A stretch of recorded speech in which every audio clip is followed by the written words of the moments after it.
Hi, my merry band of Vikings. Welcome to another episode of Merry Games with You. Today, it's all about chickens. They are so cute. I think they're an excellent addition to Valheim.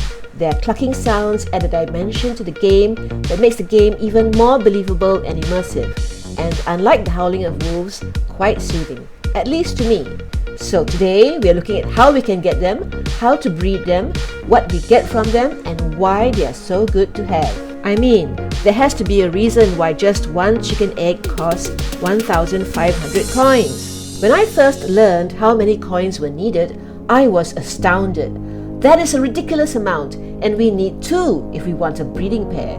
So make sure you find as many coins as you can from chests and drops. Yes, you need to buy the eggs. They cannot be found or gathered from any drops. You need to buy them from Heldor the merchant. He can be found in the Black Forest, so you need to go find him if you still haven't. The eggs will hatch into chickens which then grow into hens. Chickens and hens are tame. They can both be killed with a butcher's knife.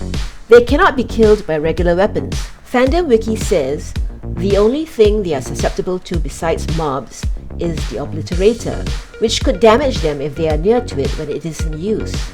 Once you have 2 eggs, you will need to hatch them.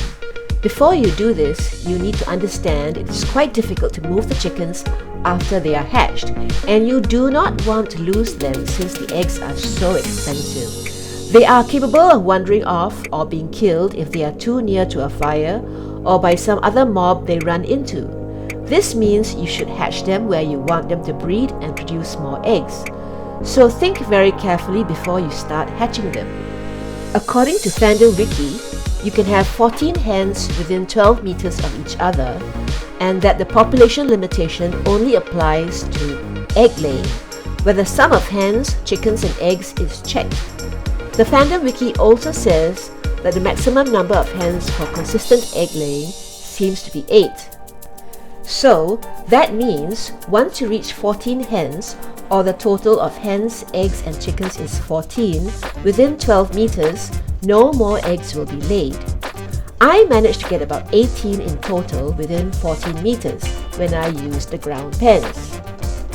I tried this first using ground pens. I decided to build the 4x4 meter pens located 6 meters apart from each other and gave the pens a roof. The eggs need the roof to keep the heat in so they will be warmed up. In the first pen, I threw the 2 eggs in one at a time, as the eggs will not hatch if they are piled one on top of each other. I made sure they were a nice distance apart too. Then I made a campfire. Don't place the campfire too near to the wall of the pen, and make sure the eggs are not too near the fire as well.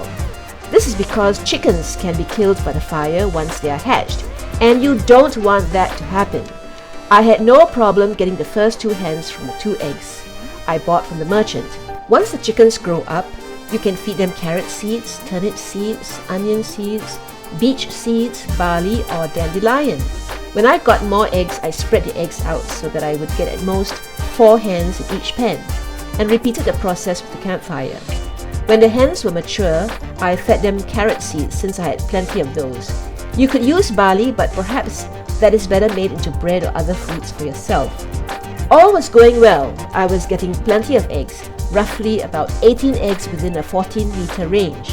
A problem arose when I tried to hatch eggs I got from the egg-laying pens in a separate pen. I had thought the space would be enough, but was I wrong? When they hatched, the chickens managed to escape the pens despite what looked like more than sufficient space. Despite being small, they actually occupy a much larger space than you can see.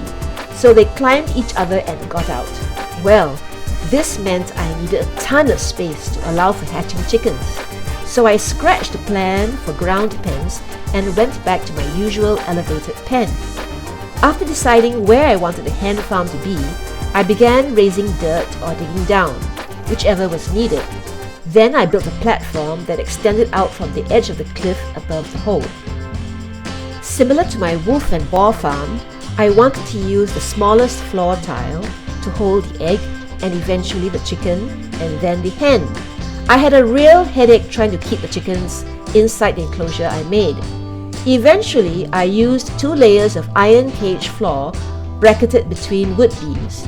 After placing the lowest layer of iron cage flooring, I removed the top one so that the egg was resting inside a depression within the pen, basically trapping it there. It still needed the 1 meter low wall on the sides and front though to prevent it coming out. One of the pens still allowed the chicken to come out. I just kept adding a new egg to that spot and tried again. It was too much of a headache to chase the chicken and force it back in. Finally, I had 7 hens waiting to be fed. There will be 8 by the end.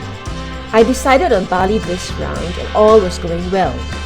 Eggs were dropping in a steady non-stop flow, even when I had 8 hens. So yes, 8 hens within 12 meters will allow for continuous egg laying, so long as they are fed. In fact, my hens were all within 8 meters. Let's look at the chicken pit. I raised 2 dirt pillars with campfires on them at first, but the heat was not covering a large enough area, so I decided to build a hearth inside a chimney instead, and it worked very well. Then I covered the top of the chicken pit with wooden roof pieces, while the egg layers were protected by stone build pieces. Towards the end of the day, for some reason, the barley began clumping and not staying in front of the hen it was meant to feed. So I fed each neighboring hen with different seeds to prevent the clumping, and that worked fine. So do this if this happens to you. I really enjoyed building the elevated pen, and they look so pretty in it, gobbling their food with the hearts rising all around them. I got tons of chickens. It's so sad I have to eat them, but that is the game.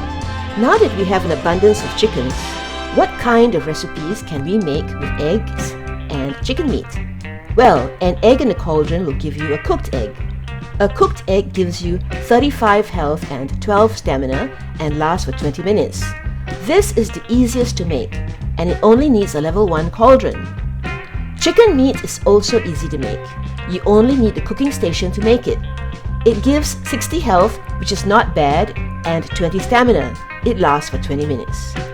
The other items are a little harder as they require a level 5 cauldron.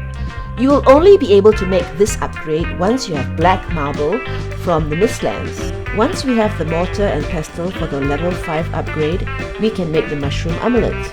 Anyway, in order to make it, we need 3 eggs and 3 Jotun puffs. The Jotun puffs are only found in the Mistlands too. The mushroom omelette gives you 28 health and 85 stamina. It is the second best stamina food in the game.